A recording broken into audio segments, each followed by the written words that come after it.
Preston Ellis stood at the school gate, his worn jacket zipped up against the early autumn chill, gripping his daughter's tiny hand like it was the only thing anchoring him to this world. "Daddy, you're squeezing," Daisy said, scrunching her nose and wiggling her fingers. "Sorry, pumpkin." "Just nervous," he muttered, letting go and brushing her dark curls behind her ears. "Big day. New teacher, remember? Gotta make a good impression." He was running late for his shift at the auto shop, but he couldn't leave Daisy without meeting the new hire. He didn't trust just anyone with his 6-year-old, especially not after the way her last teacher flaked out mid-year and disappeared without warning. A sleek black car pulled up to the curb, so shiny it reflected the clouds above like a movie screen. Preston raised a brow. Not exactly the kind of car you'd expect a small-town elementary teacher to drive, but hey, maybe she had a rich uncle or something. The door opened, and out stepped a woman in a crisp cream coat, sunglasses perched on her head, carrying a leather tote that probably cost more than his monthly rent. She looked like she belonged in a magazine shoot, not in front of Westlake Elementary. Still, she smiled as she spotted Daisy and walked straight toward them. "Hi there," she said, crouching a little to meet Daisy's eyes. "You must be Daisy," Daisy beamed. "I am." "Are you the new teacher?" The woman glanced up at Preston. He was still staring. "Yes, I'm Eleanor Lane," she said, standing. "It's my first day." Preston offered his hand, suddenly self-conscious about the oil stains on his fingers. Preston Ellis, Daisy's dad, her handshake was warm. "Nice to meet you, Mr. Ellis. You too, Miss Lane. Thanks for showing up. Last year's teacher quit without so much as a note." She tilted her head. "That's awful. I promise I'm not going anywhere." "Good," he said, clearing his throat. "I work just a few blocks over, auto shop. If anything happens, call the front desk and I'll be there in minutes." "I'll take great care of her," Eleanor said, her voice softer now. "She's safe with me." Maybe it was the confidence in her tone or the way Daisy clung to her side already, but Preston felt something settle in his chest. Relief, trust, and something else he didn't want to name. He tipped his head, gave Daisy one last kiss on the forehead, and jogged off toward work. Eleanor watched him go, her smile fading into something thoughtful. She wasn't the new teacher, at least not officially. She'd funded 6 schools under her foundation's name, all anonymously. She'd come to Westlake not just to check in, but to live in the town for a while to see what it was really like, to understand the kids and families her money was supposed to help. Her team had begged her not to go undercover, but Eleanor had insisted. She wanted to be more than a name on a check. She hadn't expected to meet a man like Preston Ellis on the first morning. Later that day, she sat cross-legged on the rug in the classroom, helping Daisy with a paint project.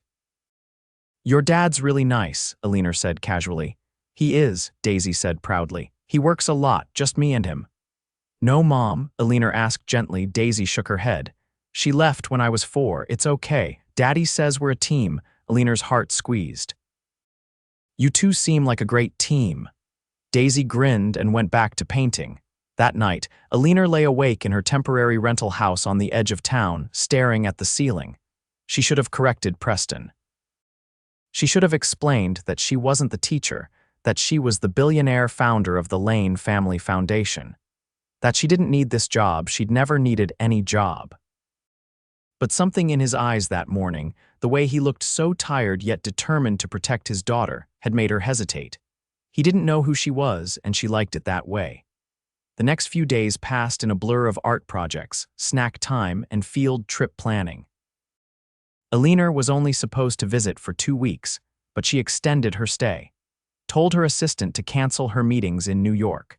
She started arriving earlier each day, staying later, and volunteering to help with after-school care. Preston noticed she was different from the last teachers. She listened when Daisy talked. She laughed with the kids, not at them. She didn't act like she was above anyone. He liked that. One Friday afternoon, he picked Daisy up and found Eleanor sitting on the front steps of the school, a cup of coffee in one hand, a stack of folders in her lap. "Always working late?" he asked. She looked up, smiling.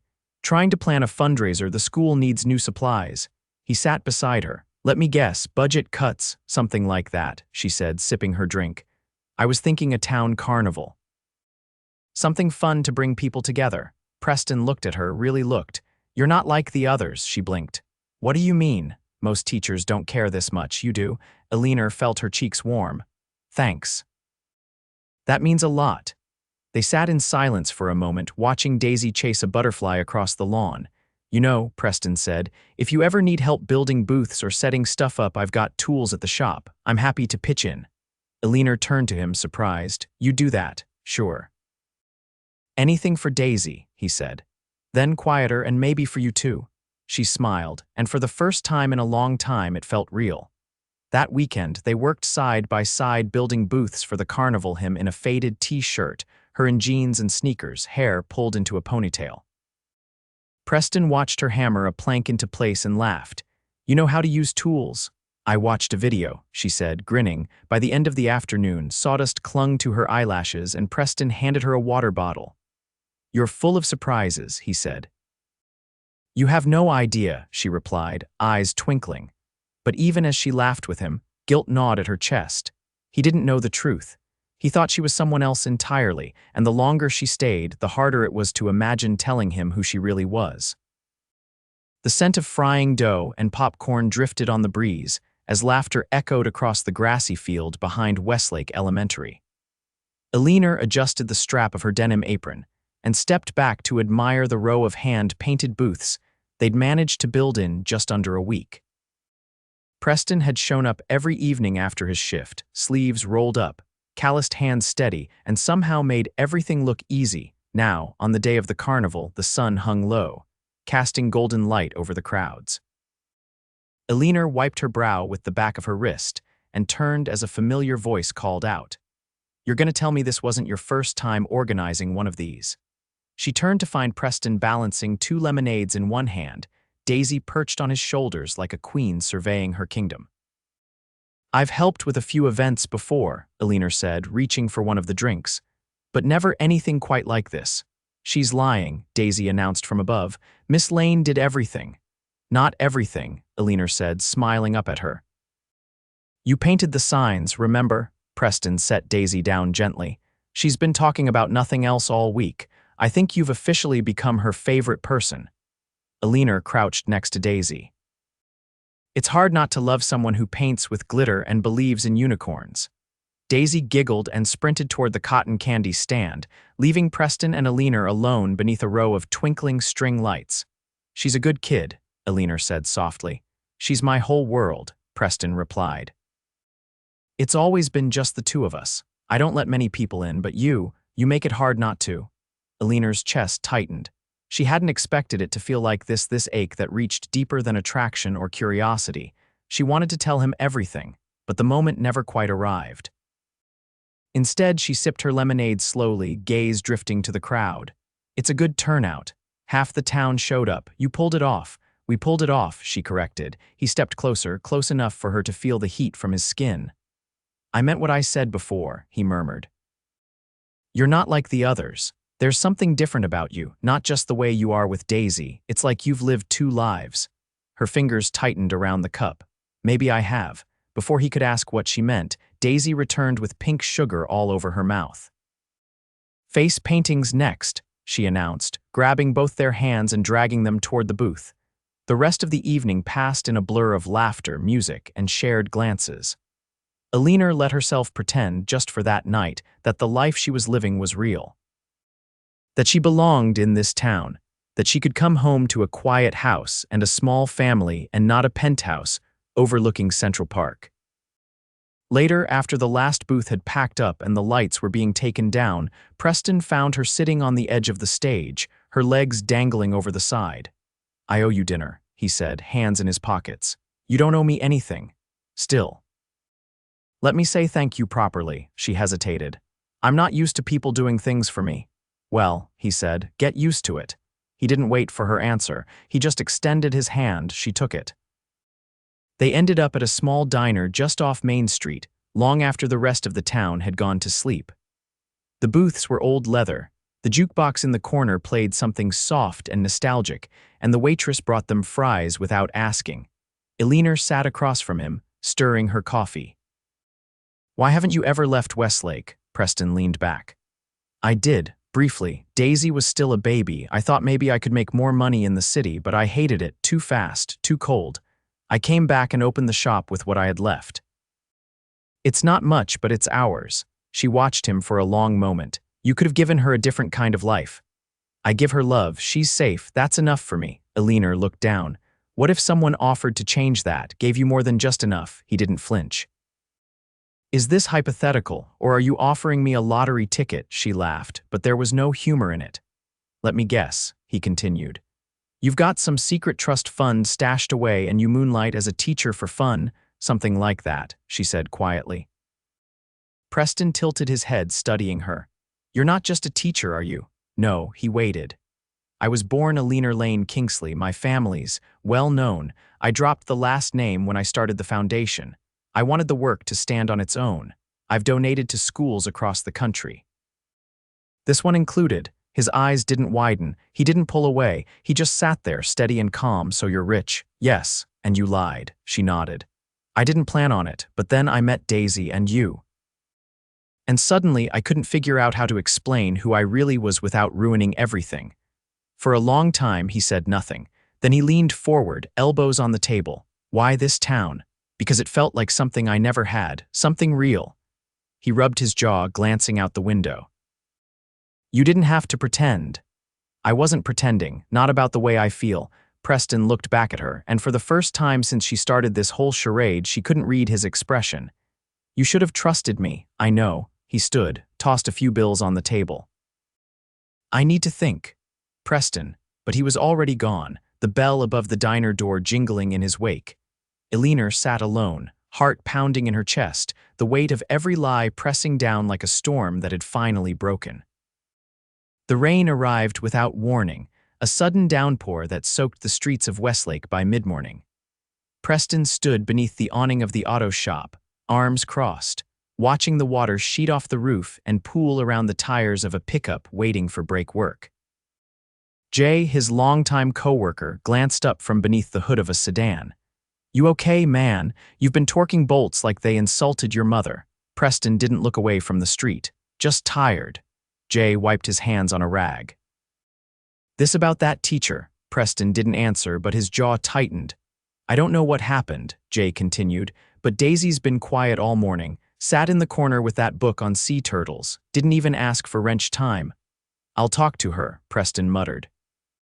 But the truth was, he didn't know what to say. Ever since Eleanor had confessed, something had twisted in his chest and refused to unwind.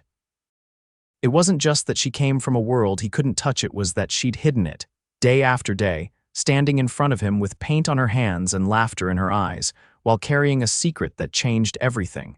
He didn't care about money. He cared about trust. And she'd cracked that wide open. That afternoon, he picked Daisy up from the shop couch, where she'd fallen asleep with her arm around an old stuffed rabbit. He carried her home through the rain, wrapped in his jacket, and tucked her into bed before sitting down at the kitchen table with a heavy sigh. The silence in the house was louder than usual. Across town, Eleanor sat cross-legged on the floor of the rental house's guest room, manila folders spread out around her. Her assistant, Clarice, stood in the doorway holding a travel coat and a plane ticket. You're supposed to be on that flight, Clarice said. I'm not going, Clarice stepped inside, shutting the door behind her. You've already extended your stay twice. The board is starting to ask questions.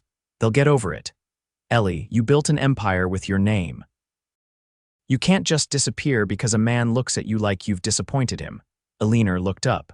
It's not about a man, it's about how I feel when I'm with him, and with Daisy. Clarice folded her arms. You lied to him, I know that. And now you're hiding here like a teenager who got grounded. I'm not hiding, Eleanor said, standing. I'm figuring out what to do next, then do something, because this holding pattern. It's not you. After Clarice left, Eleanor stared at the window until night fell. Then she picked up her phone and called the school, asking to speak with the principal. She had an idea, but first she needed permission. The next morning, Daisy walked into her classroom and stopped short. A large easel stood by the window, covered in colorful paper and sparkling with gold ribbon. A sign at the top read, "If you could build anything in the world, what would it be?" Eleanor knelt beside her. It's a new project. You get to design your dream invention. Anything you want. Daisy's eyes lit up. Even if it's big, especially if it's big. Daisy ran to grab her markers, and Eleanor stood up just as a shadow crossed the doorway. She turned. Preston stood there, his boots wet, eyes unreadable. "I saw the sign outside," he said. "Thought I'd drop Daisy's lunch. She forgot it." Eleanor nodded slowly. "Thank you." They moved into the hallway where the buzz of children faded behind the thick door. "I didn't come here to fight," he said. "I wouldn't blame you if you did." He shook his head. "I've had time to think." "You're right, this place is real. What you did for these kids, for Daisy, it's not something someone does just to feel better about themselves. I didn't mean to lie, I just didn't want to be seen for the wrong reasons. Everywhere I go, people either chase what I have or resent it. And what do you want?" She looked at him, eyes steady. "I want to stay, not as a guest or a donor, as part of this." Preston leaned against the wall, arms crossed. "You could have told me that from the start." "I was scared," he exhaled. "I know the feeling." She took a small step closer. "I've started the paperwork to fund a permanent art program here, no strings attached. And I asked the board to bring in someone full-time to take over the class." His brows lifted. "You're leaving?" "I'm moving here, for real, but not as the teacher. That was never supposed to be permanent. I want to find a way to help this town without pretending to be someone else." Preston was quiet for a long beat. "I don't care about the money, I care that you care. About Daisy, about this place." "I do." He looked down the hall toward the classroom. "She misses you." "I miss her too." His gaze returned to hers. "And what about me?" Eleanor stepped forward, close enough to feel the warmth of his breath. "You scare me, because when I'm around you, I don't want to be anywhere else." He reached up, brushing a damp strand of hair from her cheek. "You lied," he said softly, "but you also showed up when no one else did." "I'll keep showing up." His voice dropped. "Then stay." She nodded, the air between them thick with something unspoken. "I was thinking," he added, "Daisy's birthday is coming up. She wants a telescope. Think you could help me find one that doesn't fall apart after a week?" "I think I can do better than that," she said. They stood there for a moment longer before a teacher's voice carried down the hall, breaking the moment. "Duty calls," Eleanor said, stepping back. Preston watched her go, the stiffness in his shoulders finally easing. As he walked back into the gray drizzle outside, he realized something had shifted. The world hadn't changed, but maybe, just maybe, the three of them could build something bigger than lies or fear. They could build a life. The storefront windows along Main Street gleamed under fresh polish, and the town square buzzed with soft weekend chatter. Spring had rolled into Westlake with a quiet warmth, and Eleanor stood outside the newly renovated Community Arts Center, her keys jangling in her hand as she tested the lock. Inside, the floors were freshly sealed, the walls painted in rich, inviting tones. Easels lined one corner, shelves of supplies stocked by her team lined the other. But it wasn't just the space that felt new, it was her. For once, she wasn't here to play a role or hide behind a title. This was her life now, on purpose. A knock at the glass caught her attention. Preston stood on the other side, holding two paper cups. He raised one slightly and waited. She opened the door. "Didn't know if you'd be here this early," he said. "Figured you'd still be chasing down contractors." "They finished yesterday," she replied, taking the offered cup. "All that's left is furniture and a name. You haven't picked one yet." "I've narrowed it down," she said, stepping back so he could enter. But nothing's felt right. He wandered toward the supply shelves, trailing a finger along the edge of a table. "You built this fast." "I had help." He turned toward her, eyes steady. "Not talking about hammers and paint, I meant you. You didn't just land here anymore, you belong." She studied his face. There was no guardedness now, no trace of the hesitation that used to linger in his voice when he looked at her. "You think so, I know so," he said. "You've made this town better. And not because of what's in your bank account." Eleanor set down her cup. "There's a board meeting next month. I'm stepping back from the foundation." Preston blinked. "You're leaving it?" "No, just letting go of control. I built something big and I'm proud of it, but I don't need to run every detail anymore. I want to live, not just fund other people's dreams." He stepped closer. "And yours? They're changing." From the hallway, the clatter of footsteps echoed and Daisy burst in, her backpack bouncing. "Guess what?" she said breathlessly.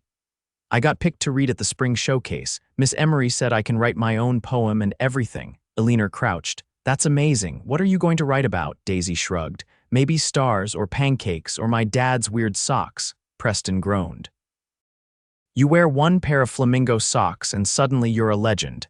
Eleanor laughed, and Daisy's eyes lit up. Miss Lane, will you come? It's next Thursday. I wouldn't miss it for anything, Eleanor said. Daisy grinned and skipped into the back room where her sketchbook waited. Eleanor stood, brushing her hands on her jeans. I've been thinking, she said, turning back to Preston, about how this all started. You assumed I was the new teacher. I did, he said. You looked like you belonged here, that's what got me, she smiled. You ever wonder what would have happened if I'd just corrected you that day? He tilted his head. You wouldn't have, not then. You needed to be someone else for a while. I needed to be seen, she said. Not for what I had, but for who I was. He stepped closer, voice low. You were. Even when I didn't know your name, she hesitated. I've never done this before, not like this. Done what? Built something with someone who didn't want anything from me, someone who just stayed. Preston's gaze didn't waver. You think I stayed because of what you gave this town? No, she said. I think you stayed because you saw me, and I didn't make it easy. He reached for her hand, rough fingers curling gently around hers. You don't make anything easy. But you make it worth it. The air between them changed, charged with something deeper than the words had carried. He leaned in slowly, giving her time to pull away, but she didn't. Their lips met in a kiss that was quiet and certain, the kind that said everything didn't need to be said aloud. From the back room, a cabinet clanged shut. Preston pulled back with a chuckle. That's our cue, Eleanor smiled. She's probably building a spaceship out of recycled yogurt cups again. Last week it was a submarine, he said. Soon she'll want to patent something. She'll do it, Eleanor said. And when she does, she'll know she can, because she saw two people build something real right in front of her. He looked around the studio, then back at her. You ever consider naming this place after her? Eleanor blinked. Daisy's studio. Why not? She turned the idea over in her head, then nodded slowly. It's perfect. By the following week, the sign was up in gold script. Daisy's studio, a place to dream. The town buzzed with curiosity when the ribbon cutting was announced, but no one was surprised when Eleanor Lane stood beside Preston Ellis, holding the giant scissors, their hands clasped around the handles. There were whispers, of course.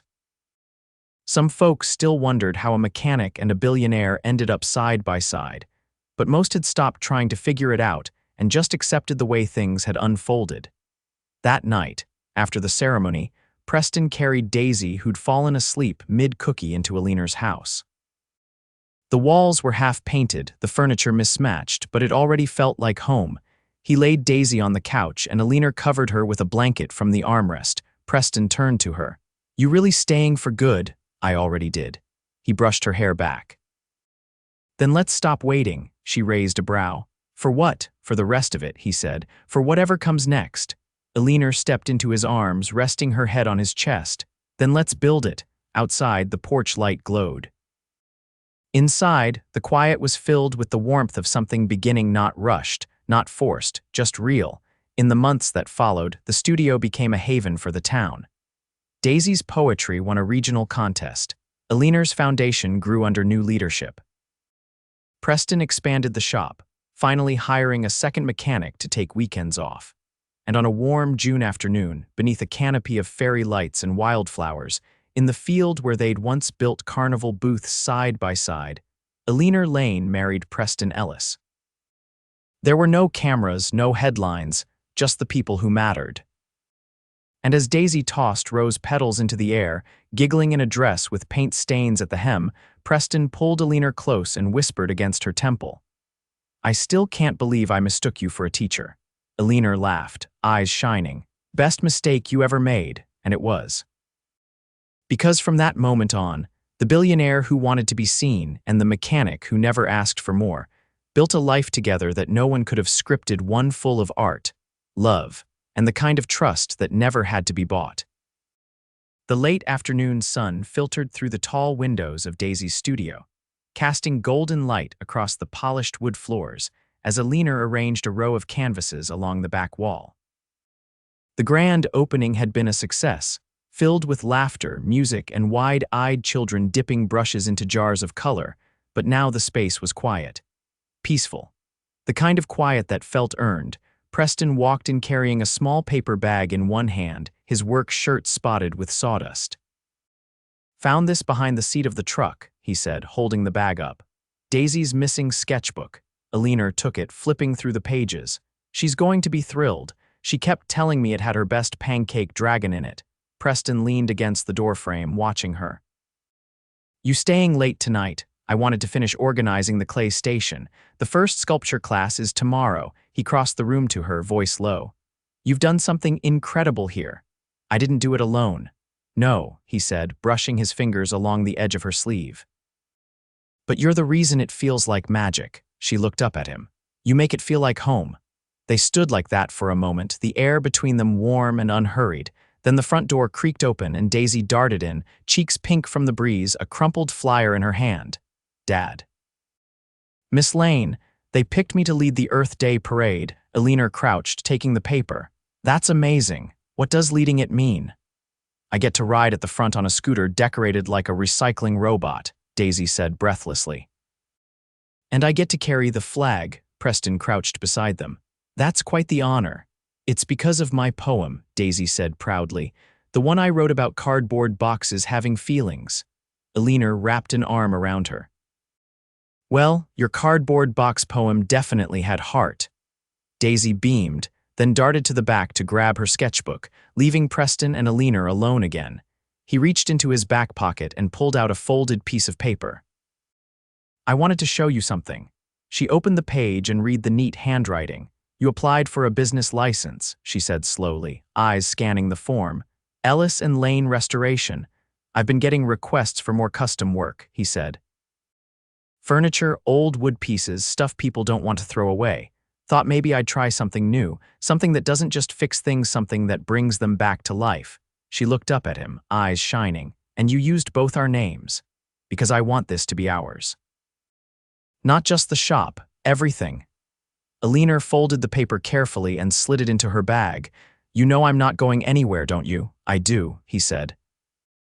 "But I want to build a life that makes you feel the same way you make me feel, like I've finally stepped into the right story." Later that evening, the three of them sat on the porch of Eleanor's house, legs stretched out, a blanket draped across Daisy's lap as she scrawled ideas for her parade costume. Preston turned to Eleanor, voice low. "She's happier. She feels safe, seen." He nodded slowly. "That's what I want for you too." Eleanor leaned her head against his shoulder.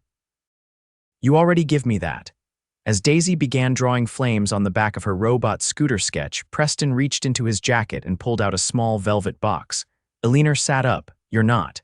She began, but her voice caught as he opened it to reveal a ring. Simple, elegant, timeless. "I didn't want to wait," he said. "Not because I'm afraid of losing you, but because I know what I found." Her breath hitched. "I don't have 100 reasons, just one," he continued. "You walked into my life pretending to be someone else, and somehow that's when I finally saw everything clearly. I want to marry you, Ellie.